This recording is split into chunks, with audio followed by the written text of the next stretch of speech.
Hey guys, Steven here, Fanatic Perspective. Gonna have some Cowboys talk today. It's been a hell of an off season. I'm I'm trying to keep calm. I saw the Von Miller signing now to the Bills, or reported signing, as we get out of the legal tampering period into the real start of free agency. The Randy Gregory fiasco, the Amari Cooper trade. It's been a while since we've talked Cowboys here, and I'm trying to do the best I can to, in all seriousness, keep my blood pressure low, because that's what this team, this organization is doing to me. And that's the downside of being a fanatic. So for those who can relate, tap in. BUSR, official sponsor, official sportsbook, official betting partner of Fanatic Perspective. We appreciate what they do for this channel. Right now, it's March Madness, peak of college basketball season. If you guys saw my video breaking down the NCAA brackets with the Jake Asman show, please go check his channel out. But BSR contest, two contests going on right now. If you want to submit a bracket, $10 to submit a bracket, 10K up of winnings and prizes in that bracket contest that's going on. So for those of you who are already using us as your preferred sports book or betting partner, whether you're an existing player or you're looking for a reliable 24/7 good customer care service to do your sports betting, look at BUSR. And then there's also a contest, bet $1 and potentially win $10,000. I believe they're announcing that winner later this month on any March Madness game through the Elite Eight. So very, very cool stuff going on at BUSR. Somebody you actually can rely on, unlike the Dallas Cowboys. Look, I've started making this video 6 or 7 times over the offseason, and I really have gotten frustrated because I'm tired. I'm not just tired of losing, that or not. When we say losing, we're talking about not getting to the Super Bowl, not winning Super Bowls, not being true championship contenders. We know that this team has been good enough to win the division. We know that this team has been good enough at some years to make, to make the playoff in the divisional round and all that type of things. That's not what I'm upset about. What I'm upset about is we're an incomplete franchise. And are we this putrid, horrible franchise? And I'm going to say this here, and it's a strong statement. The Jones family is at fault, particularly Jerry and Stephen Jones. But I do give Jerry credit as an owner for the environment that he's created, for the stadium experience, for the branding, for everything that has gone on to make playing for the Cowboys, if you're a player, they're very comfortable. The work environment, a few things outstanding recently, has been one of the better places in the NFL, and the familial aspect, especially for former players to represent the star. So it's not a terrible, like there's some real poverty franchise out there, some real terrible owners, and some people that really have no hope and have never seen any good in their adult lifetime. I don't think I'm necessarily there, but what I am frustrated about is this team has had opportunities. Well, even going back to last season, this team has had opportunities to really go above and beyond and compete and go all in for a Super Bowl the way that Los Angeles Rams just went all in.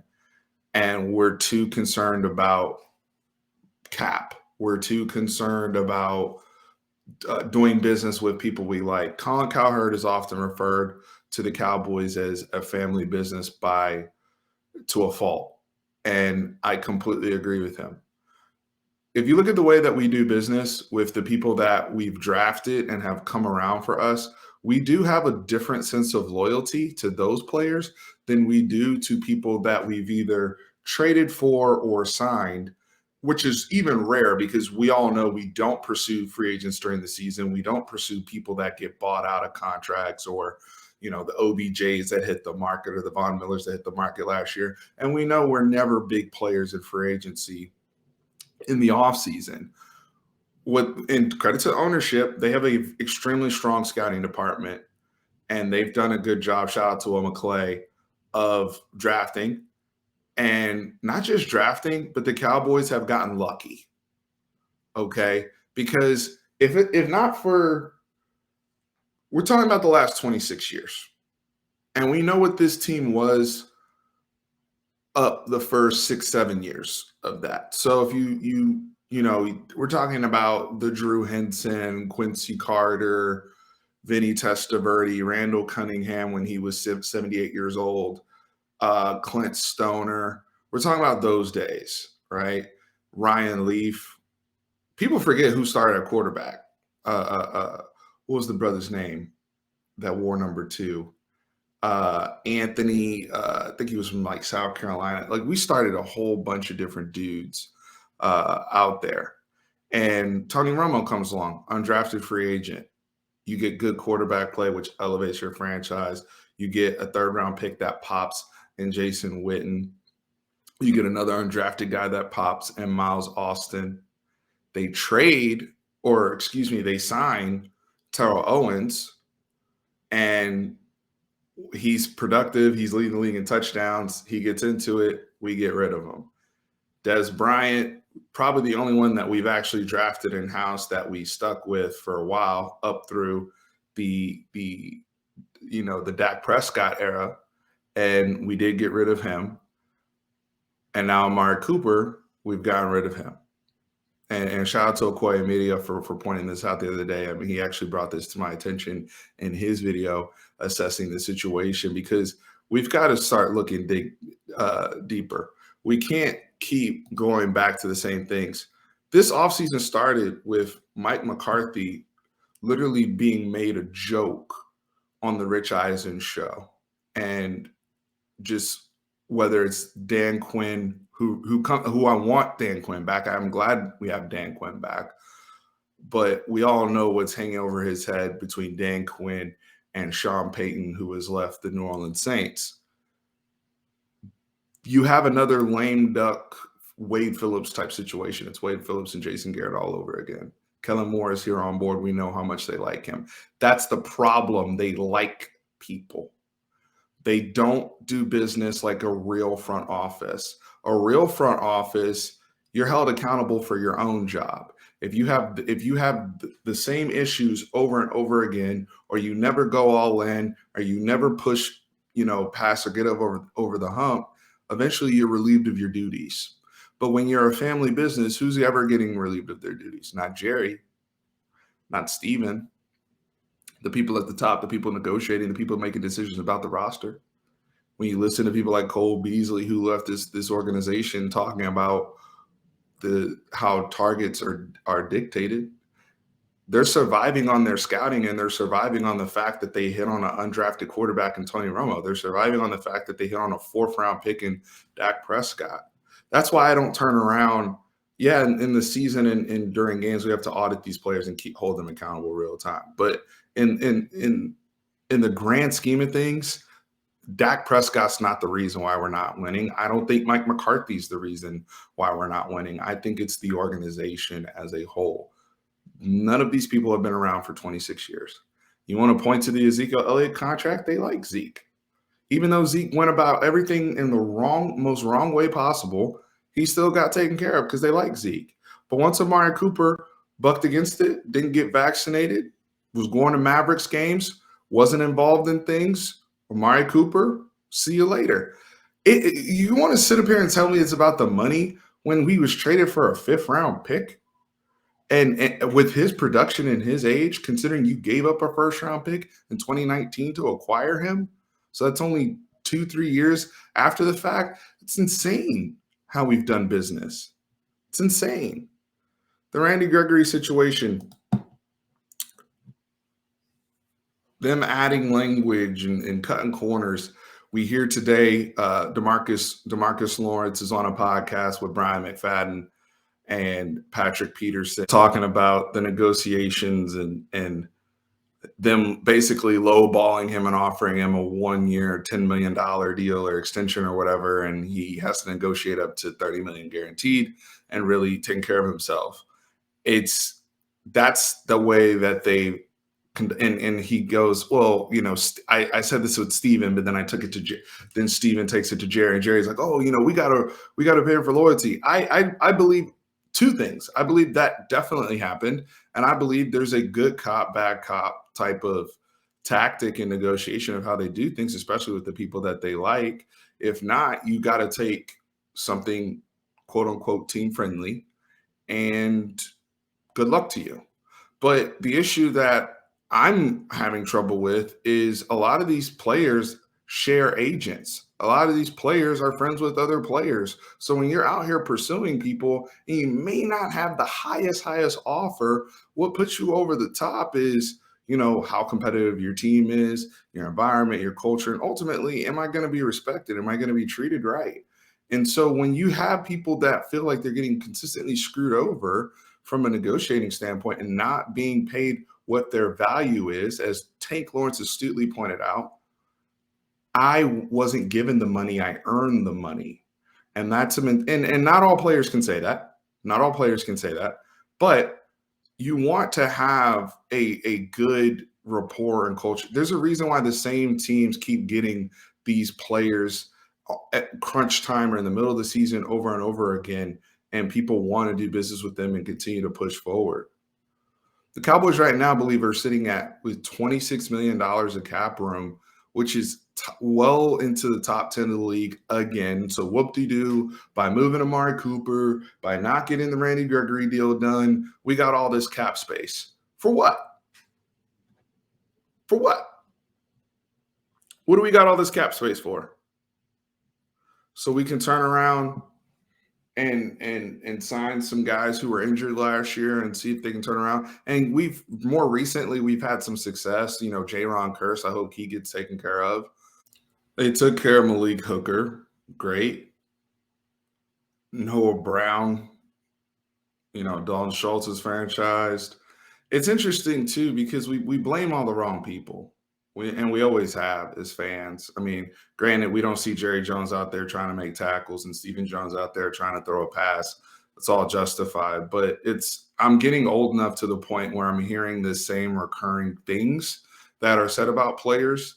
And at some point, you got to look at who is picking the players and also what position you're putting the players in. I remember when Tony Romo, we had a guy by the name of Laurent Robinson, who was a nobody, balls out. I think he had 12, 13 touchdowns. Dude ended up getting a contract, I believe, at the Jaguars. Never heard from him again. So many guys that came through here that got paid, that the quarterback, helped. And people said they were weapons. And it's funny because I'm hearing that again. People are talking about, the Cowboys. Yes, Amari Cooper was first round pick and doing his thing. And yes, he helped Dak. But we have to remember what Amari Cooper was when he came from the Raiders and why he was an asset that was being traded away at 24 years old and how unproductive he was when he left the Raiders. So that's that. But Amari's an asset no matter. That's not my point here. Cedric Wilson was a 6th round pick. Got paid. Michael Gallup was a 3rd round pick. We paid him. Dalton Schultz was a 5th round pick. We paid him. But all these guys are weapons, but the quarterback sucks. So that's the thing where it's just confusing to me. But when we go, a little bit deeper into why are we struggling? Why do we keep hitting this bump in the road? No one wants to look at coaching. No one wants to look at the front office. I think now we're starting to generate the eyeballs that we need to on the front office, but the front office determines the coaching. They determine, how hands-on you're going to be or hands-off you're going to be. There's a reason why you keep seeing the same usual suspects in the playoffs and down the road, whether it's the Sean McVays of the world or the Kyle Shanahan's or the Andy Reid's or the Belichick's. It's actually a smaller group than people think of the coaches that are there year in, year out, and the people that branch off of these actual coaching trees. Zach Taylor was a McVay guy. Shanahan and all of the Matt LaFleur, right? These are branches. We don't have people off these branches. We decided to put all of our eggs in the Jason Garrett basket for almost 10 years, despite going 8-8, 8-8, 8-8. finally breaking through and winning a playoff game and then falling off the cliff again. But we put all our eggs in the Jason Garrett basket for so many years. And what did that yield us, right? We still have remnants of the Jason Garrett footprint here via Kellen Moore. Mike McCarthy is basically here just to stand in the way until Dan Quinn or Sean Payton becomes the head coach. Let's be real about this. Let's be real about this. And let's say Sean Payton becomes the head coach. What freedom are you going to let him have? What I mean, because is that the I think it's an uptick in terms of the offensive mind that's in the building, but that's just an uptick. That doesn't necessarily solve your problem. One of the things that I'm going to dive deeper into on this channel is also the consistency year over year of this organization. That to me falls directly on the front office because everybody's rosters are changing significantly over the years. And one of the issues the Cowboys have had is, when's the last time the Cowboys made the playoffs back-to-back seasons? Please chime in the comments. When's the last time the Dallas Cowboys made the playoffs back-to-back seasons? We're coming off a season where everybody wanted to snuff their nose at us going undefeated in the division and the NFC least, and they didn't beat anybody. And, we won 12 games and we got knocked out in the first round of the playoffs with 49ers. We get all that. Today on the Cowherd Show, they're talking about playoff teams next year. He said we're not in. He got the Vikings over us and he has the Commanders over us, saying that, Carson Wentz and all this stuff, they're going to make moves. So, but the point is, he's actually right in his thought because you haven't had a back-to-back division champ since the McNabb, Andy Reid Eagles in the early 2000s when I was in high school. That's the last time somebody's won the division back-to-back.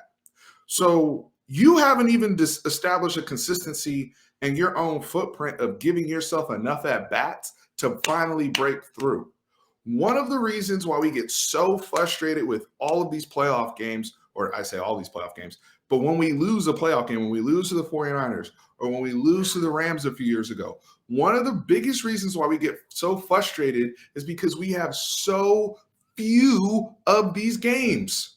If you're making the playoffs once every 3 years, like we did pretty much during the Romo era after his first 2 years, where he lost to the Seahawks and then we lost to the Giants and then we didn't make it again until I think like the Eagles-Vikings year, which was like 3 years later. And then we had to wait another period of time to get to the Lions. And then we lost to the Packers in the Des Cottick game. Those are big chunks. Like we had 3-year gaps of going 8-8. We've had a gap between the previous quarterback. He gets hurt. Those things happen. We get it. But we have these big chunks, even recently. Last time we made it was 2018. So 2018 to 2021, we didn't make the playoffs. So, yeah, if you're playing in a playoff game and you're putting so much pressure on, we're just going to ramp up, which to me, it's frustrating in itself because then you're also refusing to go all in. So my question to the organization, my question to the Jones family is, how close do you even think you are to winning a Super Bowl? Because your actions don't align if you do think you're close. Like the way the Buffalo Bills are being aggressive, the way every single team in the AFC West is being aggressive right now with their signings. Do your actions align with how aggressive you're trying to be to win everything? Because if that's the case, you're not sitting up here talking about cap space to me. Stop it. The way that people manipulate the cap these days and front load, back load contracts, the tactics that are made, sometimes the draft picks that's why I said at the very beginning of this video, we are an incomplete franchise. We've mastered the art of scouting. We know how to hit on picks. We actually are pretty decent at developing talent. Pretty decent at that, I would say, over a sustained period of time. But that avenue of getting over the hump, that avenue of putting yourself in position to make the playoffs 3, 4, 5 years in a row and giving yourself enough at bats to where you finally will just eventually, if you play the numbers game, you'll have the right matchup and you'll get there. I know everybody thinks that, it's like the Bengals where they got in, but one of the reasons why the Bengals got there is the Bengals got to play the Raiders in the first round and a shaky ass Titans team and a Chiefs team that was shaky on defense and psychologically. So you can get those matchups if they break your way. But when you get in and it's like right off the bat, we got Aaron Rodgers who has our number. Right off the bat, we have the hottest team in the NFL in the 49ers. And then we don't get in the playoffs for another 3 years.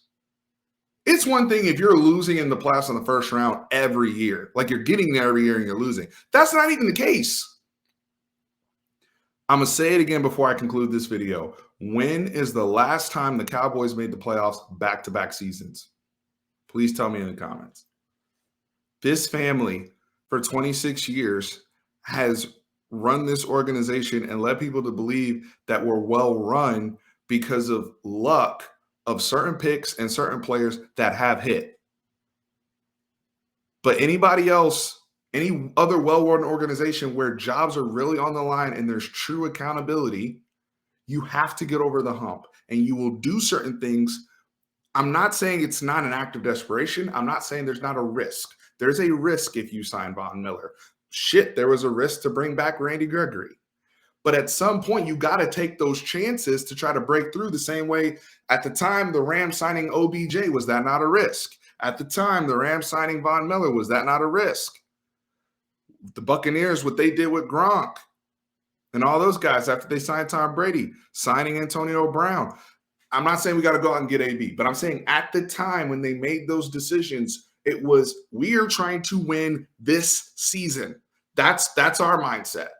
Whereas the Cowboys are like, well, the cap 2025, and maybe we can move some money around here and blah, blah, blah. And so, yeah, your team plays as such. Your team acts just as such. And that's my frustration as a fan. I think that's the frustration of a lot of people in this fan base.